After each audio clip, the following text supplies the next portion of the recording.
He ran Boston like a kingpin, racked up 19 murders, and got protection from the FBI to do it. This isn't just another crime story, it's a government scandal hiding in plain sight.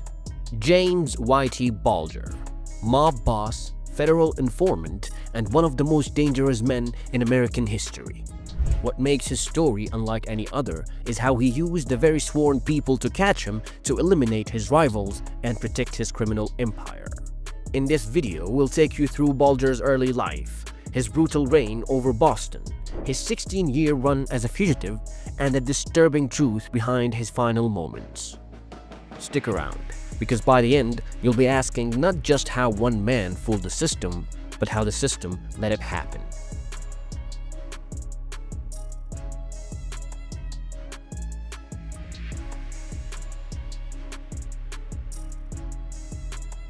James Joseph Bulger Jr. was born in 1929 in South Boston, a working-class neighborhood riddled with poverty and tension.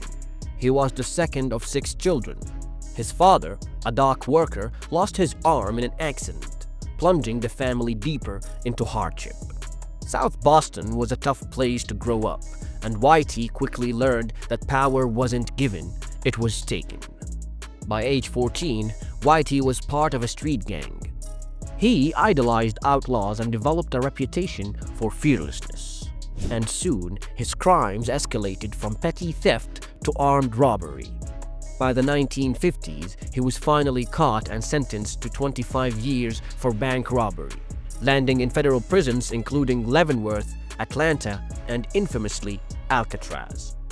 But prison did more than punish him. It taught him. He studied criminal tactics, made underworld contacts, and hardened his resolve. And during his time in prison, he was secretly subjected to CIA mind control experiments, exposed to high doses of LSD in exchange for lighter sentence. Whether the experiments left a permanent mark is unclear, but many believe it shaped his future paranoia and ruthlessness. After only 9 years, Bulger was released in 1965. He returned to his neighborhood, Southie, with a new goal, not just to survive in the criminal world, but to dominate it.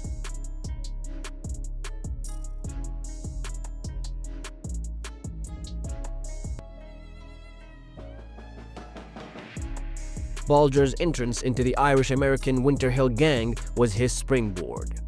At the time, Boston's underworld was a battlefield between the Irish gangs in the suburbs and the Italian Mafia in the North End. Bulger's approach to this conflict was unique. He didn't just fight, he infiltrated. By the 1970s, Bulger had become a trusted lieutenant under gang boss Howie Winter.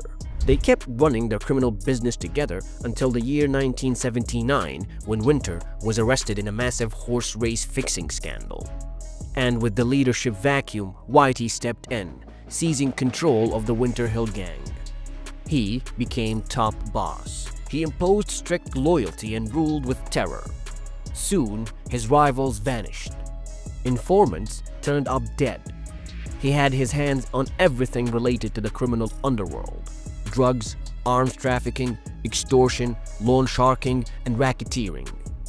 His empire was brutal, efficient, and feared. However, the real genius of Bulger's operation wasn't really muscle. It was manipulation.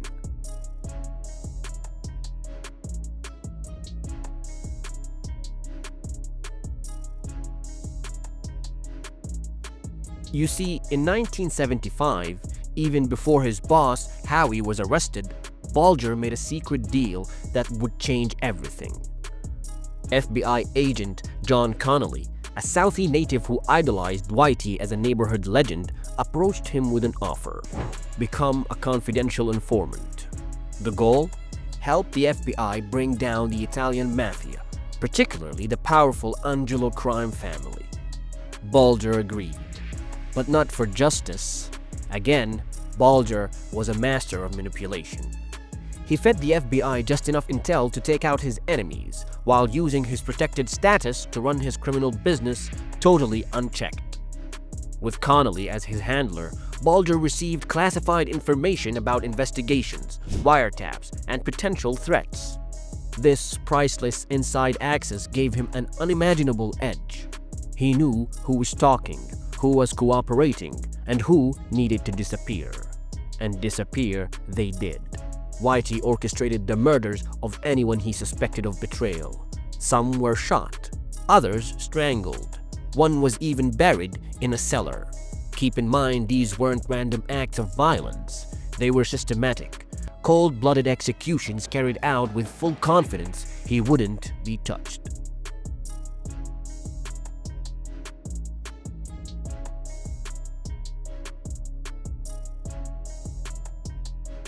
As Bulger's influence grew, so did the body count. He killed not just enemies, but allies, business partners, and even women. One of the most shocking cases was the murder of Deborah Hussey, his partner's stepdaughter. She was strangled in a house owned by Bulger's gang and buried in the basement. His crimes were piling up, but the FBI did nothing. In fact, worse, they protected him. Connolly and another agent, John Morris, suppressed evidence, warned Bulger of impeding indictments, and misled their own colleagues. In return, Connolly received luxury gifts and cash bribes from Bulger's and his associates. Of course, by the 1990s, corruption had become impossible to ignore. A separate task force began closing in, not just on Whitey, but on the dirty agents who enabled him.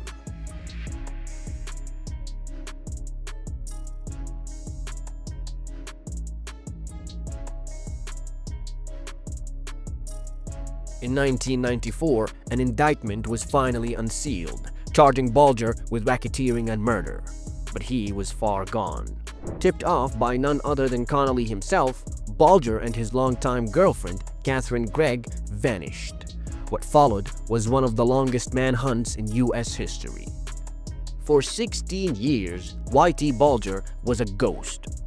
He traveled the country using stolen identities, avoiding technology, and living under the radar.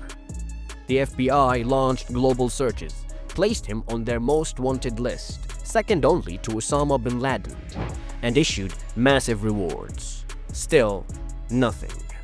Up until 2011. A tip from Iceland. A woman had recognized Catherine from a wanted poster and called in the lead. That led the authorities to a rent-controlled apartment in Santa Monica, California. Inside, they found an elderly couple living under the names Charlie and Carol Gasco. The Gascos were armed with over 30 guns and had more than $800,000 in cash stashed in their walls. Whitey Bulger was finally in custody.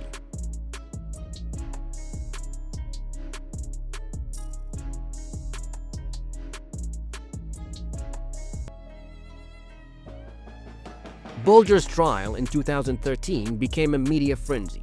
He faced 32 counts, including 19 murders. He refused to testify. He claimed that the real crime was the government's betrayal, not his.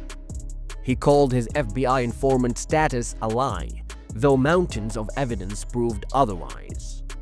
Survivors and family members of Bulger's victims packed the courtroom.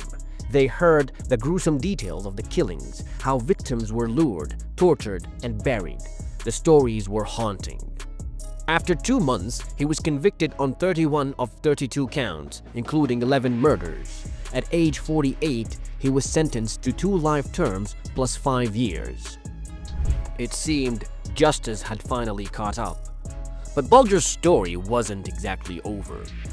How do you keep one of the most dangerous men in American history safe behind bars? And more importantly, was someone trying to make sure he didn't talk? Well, in 2018, Bulger was quietly transferred to USP Hazleton, a high-security prison in West Virginia known for its violence and understaffing. And within 24 hours of arriving, Bulger was dead. Surveillance footage showed inmates wheeling him into a corner of his cell, out of camera range. They beat him up with padlock inside a sock, gouged his eyes out, and attempted to cut out his tongue. The attack was savage, and it seemed personal. One of the suspects, Fotios Freddy Hayes, a mafia hitman who despised rats. And Whitey's status as an informant made him a marked man in prison culture. But here is the question no one has fully answered. Why was an 89-year-old man in poor health and known to be at risk placed in general population among known mobsters? The FBI and the Department of Justice have offered no satisfactory explanation. Some suggest negligence. Others believe Bulger was silenced to protect what he still knew about decades of corruption. Whitey Bulger lived a life of contradictions. He was a protector and a predator, a patriot and a traitor, a killer who played the role of neighborhood Robin Hood, and a gangster who manipulated the very institution that was supposed to stop him. But his death was the ultimate statement. In the end, the system that let him rise turned its back on him. James Whitey Bulger's legacy isn't just one of crime and murder. It's a damning reminder of how power, corruption, and loyalty can twist the law into a weapon. His story isn't just about one man, but about a government agency that made a deal with the devil and paid the price. He ruled the streets, escaped justice for years, and died in a pool of silence. But the questions surrounding his life and death remain chillingly unanswered. If you think Whitey Bulger was ruthless, wait until you meet the man who built the original empire of blood and fear. Click on the next video to watch the story of Al Capone, and don't forget to subscribe.